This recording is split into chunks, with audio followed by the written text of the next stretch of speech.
नमस्कार, between the lines with Neeru Ranjan में आपका स्वागत है।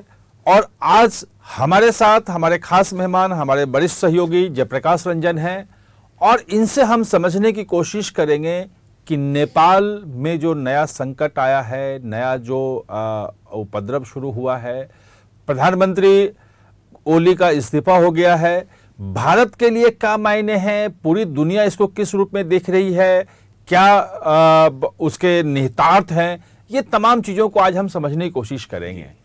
तो जयप्रकाश जी, सबसे पहले ये बताइए कि ये जो अचानक 2 दिन में जो इतना हो गया, क्या ये सिर्फ लगता है कि अचानक एक 26 जो है वो सोशल मीडिया का पेज बंद किया और उसके बाद ये शुरू हो गया, या कुछ ज़्यादा डीप इसका लग रहा है, कैसे ज़्यादा गहरा है? नीलू, अभी तो बहुत ही तेजी से घटनाक्रम बदला है कल सुबह से जिस तरह से, लेकिन आप पूरे नेपाल को आप भी देखते हैं जिस तरह से हम लोग पिछले 2 साल से आप देखिए, तो 2 साल से जो राजनीतिक जो गतिविधियां वहाँ पे चल रही हैं सरकार के खिलाफ, जिस तरह से आंदोलन चल रहा है। पिछले साल वहाँ पे राजशाही के समर्थन में एक आंदोलन चला था और लोग बताते हैं और जो भी वहाँ से वीडियो आया था वो उतनी बड़ी रैली थी काठमांडू में जितनी बड़ी रैली उसके पहले कभी नहीं हुई थी।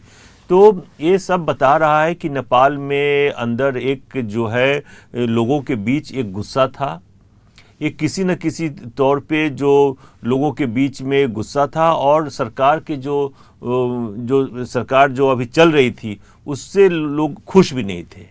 और आप देखें तो पिछले राजनीतिक अस्थिरता का दौर लगातार नेपाल में चल ही रहा है। लोग वहाँ के जो आम चुनाव हुआ उसके बाद लग रहा था कि उसमें भी जो निकले हैं उसमें जो नतीजे आए वो बहुत ही साफ स्पष्ट नहीं थे। और 16 साल में कई बार प्रधानमंत्री बदले। ओली खुद तीसरी बार प्रधानमंत्री बने हैं, उनका राजनीतिक करियर है। और एक तरह से जो फुटबॉल गेम जैसा वहाँ पे सत्ता जो है हो गया था, तो उसमें इस तरह का आंदोलन जो सरकार का तरफ से कदम था कि 26 सोशल मीडिया पे लगाना, उसने आग में एक तरह से माचिस की तिल्ली लगाने का काम डाल दिया। और उसके बाद जो हुआ है आप देख रहे हैं। ये बताइए कि जिस ढंग से वहाँ क्राइसिस आया नेपाल में, बाकी देशों का उस ढंग से कोई बयान नहीं आया है। खासतौर पे ज़्यादातर जो बयान अभी कुछ पश्चिमी देशों के शायद आए हैं, आप बेटर बता पाएंगे, वो प्रोटेस्टर्स के पक्ष में है। हाँ, अभी देखिए बहुत ही आप सही कह रहे हैं, आपने सही रीड किया है इसको।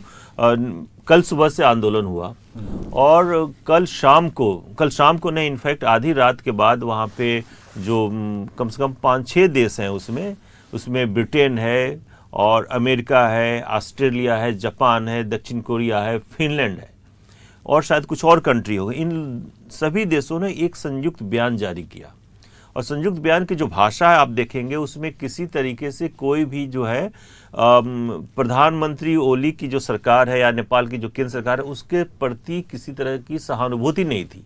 उल्टा उसमें ये था कि जो लोकतांत्रिक तरीके से लोगों को अपना प्रदर्शन करते रहने देना चाहिए सरकार, और लोगों को, सरकार को, सत्ता को और सैन्य बलों को स्वयं से काम लेना चाहिए।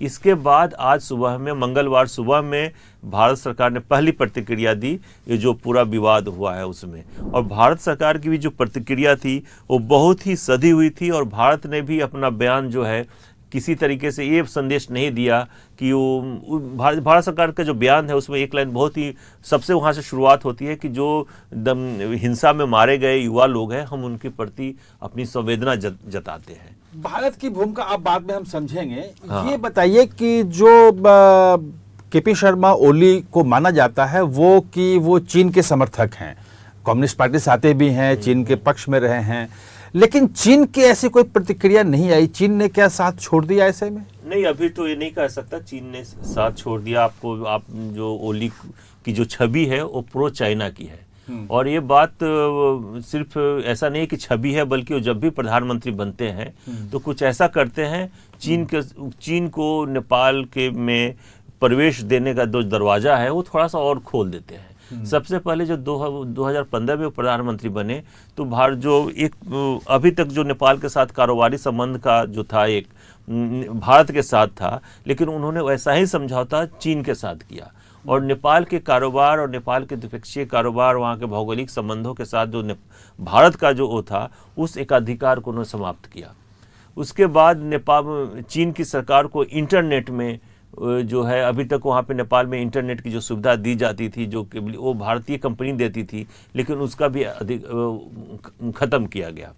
और आपको याद होगा जब 2020 में भारत चीन के साथ पूर्वी लद्दाख में लड़ाई लड़ रहा था, जब सैन्य तनाव भारत चीन में सबसे ज़्यादा था, तभी उन्होंने लिपू लेख और काला पानी का मुद्दा उठाया।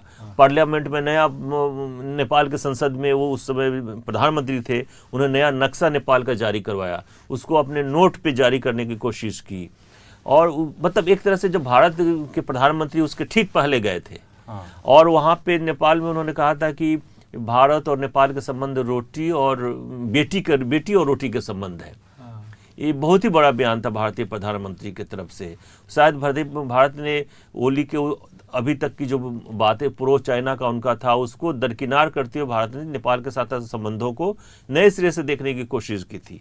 लेकिन उसके बावजूद भारत एक तरफ चीन से लड़ रहा था, तो दूसरी तरफ नेपाल ने एक नई समस्या पैदा करने की कोशिश की, जो भारत ने उसका बिल्कुल विरोध किया। भारत ने कहा जो नेपाल का तर्क है काला पानी और लिपू लेख को लेकर, वो बिल्कुल असंगत है। हाँ, वो ठीक है। अभी एससीओ में भी उन्होंने चीन के सामने और भारत के सामने भी उठाया था मुद्दा लिपू लेख का, क्योंकि वो दोनों, भारत और चीन ने लिपू लेख के थ्रू व्यापार का रास्ता खोला है, तो वो मुद्दा नेपाल के वो मतलब ओली नहीं उठाया था। वो आपका जो सवाल था ना कि चीन को लेकर चीन की प्रतिक्रिया नहीं आई है। चीन देखिए आमतौर पे बहुत ही जल्दबाजी में प्रतिक्रिया देने वाले देशों में से नहीं है। ये बांग्लादेश के समय भी हम लोग देख चुके हैं, और श्रीलंका के समय भी देख चुके हैं। वो बाद में सब होने के बाद प्रतिक्रिया देता है।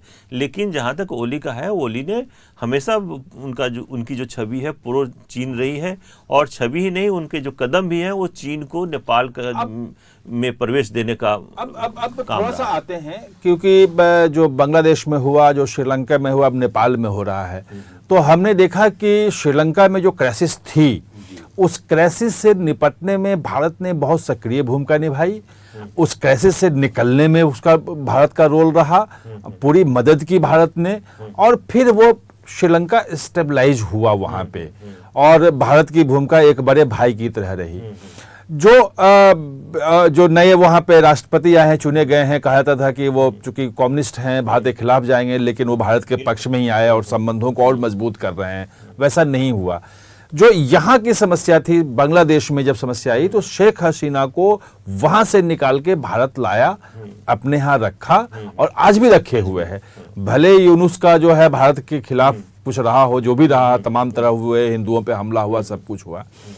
क्या भारत ओली के लिए खास तौर पे और पूरे नेपाल के लिए भारत की भूमिका क्या होगी, क्या आप देख रहे हैं? बांग्लादेश और श्रीलंका का उदाहरण है, क्या श्रीलंका की तरह भारत कंस्ट्रक्टिव भूमिका निभाएगा, या बांग्लादेश की तरह शेख हसीना को इसे बचा के लाया, ओली को बचाएगा? क्या लग रहा है? भारत की नीति जो है, भारत का विदेश मंत्रालय और भारत के विदेश मंत्री आज नहीं, पहले भी नेपाल को लेकर स्पष्ट कर चुके हैं।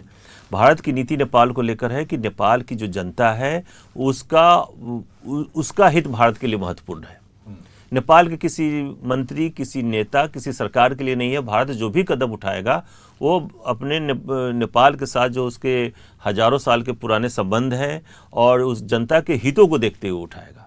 ये भारत ने आधिकारिक तौर पर नेपाल को लेकर भारत की नीति है। इसकी तुलना जो है अभी हम श्रीलंका और बांग्लादेश से नहीं करनी चाहिए। वजह यह है क्योंकि उन दोनों देशों का घटनाक्रम का दूसरा था। श्रीलंका में फाइनेंशियल क्राइसिस आ गया था, और इसलिए भारत दूसरा और कोई देश वहाँ पे उस समय उतनी तेजी से मदद नहीं कर सकता था जितनी तेजी से मदद भारत पहुँचा सकता था, वो भौगोलिक कारण की वजह से। और बाद में सही साबित भी हुआ। श्रीलंका, आज श्रीलंका की जो सरकार है जिसका आप जिक्र कर रहे थे, वो मानती है कि श्रीलंका को पटरी पर, उसकी अर्थव्यवस्था को पटरी पर लाने में, श्रीलंका को एक देश के तौर पे बना कर रखने में भारत ने जो उस समय भूमिका निभाई वो बहुत ही महत्वपूर्ण थी। बांग्लादेश की जो पूरा सिनारियो था बिल्कुल अलग था। बांग्लादेश में सिर्फ जो शेख हसीना के खिलाफ जो गुस्सा था, वो एक कहीं ना कहीं भारत के खिलाफ भी गुस्सा था, क्योंकि आप वहाँ पे विपक्ष पूरी तरह से बात फैला चुका था, और लोगों में लोगों में एक जो विरोधी थे, जो छात्र आंदोलन था, उनमें था कि वो शेख हसीना भारत के लिए काम करती है। ऐसे में भारत ने शेख हसीना को अपने यहाँ बुलाया, लेकिन भारत ने, आपको मालूम है कि भारत बांग्लादेश को, जो भारत की ओवरऑल नेबरहुड पॉलिसी है, उसमें इन तीनों देशों की अहम भूमिका है, नेपाल, बांग्लादेश और श्रीलंका। और ये जो बहुत ही दुर्भाग्य की बात है कि एक एक करके इन तीनों देशों में ही राजनीतिक अस्थिरता और अराजकता की जैसी स्थिति हुई है। आप बहुत करीब से नजर रखते हैं, क्या आपको कहीं कोई लगता है उम्मीद की शेख हसीना की तरह जो है ओली को भी भारत जो है बचा के लाएगा? बहुत ही जल्दबाजी होगा नीलू, अभी आगे क्या होता है ये भारत उनको शरण दे सकते हैं नहीं, ये थोड़ा अभी रुक कर देखने वाली बात होगी। भारत के साथ ओली के बहुत अच्छे संबंध नहीं रहे हैं, लेकिन ओली की सरकार जो है बाद में जिस तरह से उनका भारत विरोध पहले था, जब वो पहली बार 2015 में प्राइम मिनिस्टर बने थे, वो बाद में वैसा नहीं था। बाद में वो भारत का दौरा भी किए, भारत के साथ जो पनबिजली का एक बहुत ही महत्वपूर्ण उनके कार्यकाल में भारत के साथ एग्रीमेंट हुआ था, और प्राइम मिनिस्टर ने भी वहाँ का नेपाल का दौरा किया था। भारत को लेकर उनका विरोध बाद में बहुत ही कम हो गया था, और था वास्तविकता के धरातल पे वो आ गए थे, और उनको जिस तरह से एक रियलाइजेशन था कि नेपाल के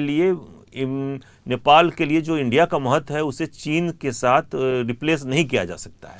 तो भारत के लिए अभी क्या कदम होगा ओली को लेकर, अभी थोड़ा जल्दबाजी होगा उस बारे में कुछ भी अटकल लगाना।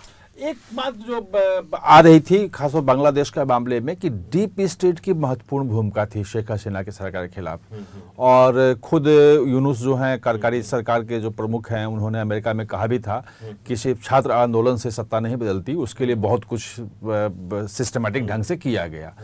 तो क्या नेपाल में भी डीप स्टेट की कुछ भूमिका नजर आ रही है आपको? अंतिम सवाल है ये। नहीं, नेपाल में देखिए डीप स्टेट का जो की भूमिका की बात है बड़ा ही वाइड होता है, और किसी भी मतलब दूसरे 1000-2000 किलोमीटर दूर बैठकर उसकी समीक्षा करना थोड़ा सा मुझे वो ठीक, जब तक आप जमीन पर ना हो और उस तरह से ना देखें। लेकिन जो छोटे देश हैं, लेकिन मोटे तौर पे नीलू, जो छोटे देश होते हैं वहाँ पे डीप स्टेट के लिए काम करना किसी बड़े देश के मुकाबले आसान होता है।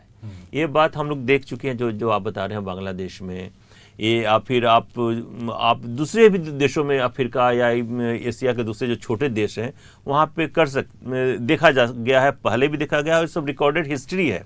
और नेपाल की जहाँ तक बात, नेपाल भी एक छोटा सा पहाड़ी देश है, और राजनीतिक अस्थिरता वहाँ पे आज से नहीं, पिछले 3-4 सालों से, ठीक से कहा जाए तो पिछले 1 दशक से नेपाल राजनीतिक अस्थिरता से गुजर रहा है।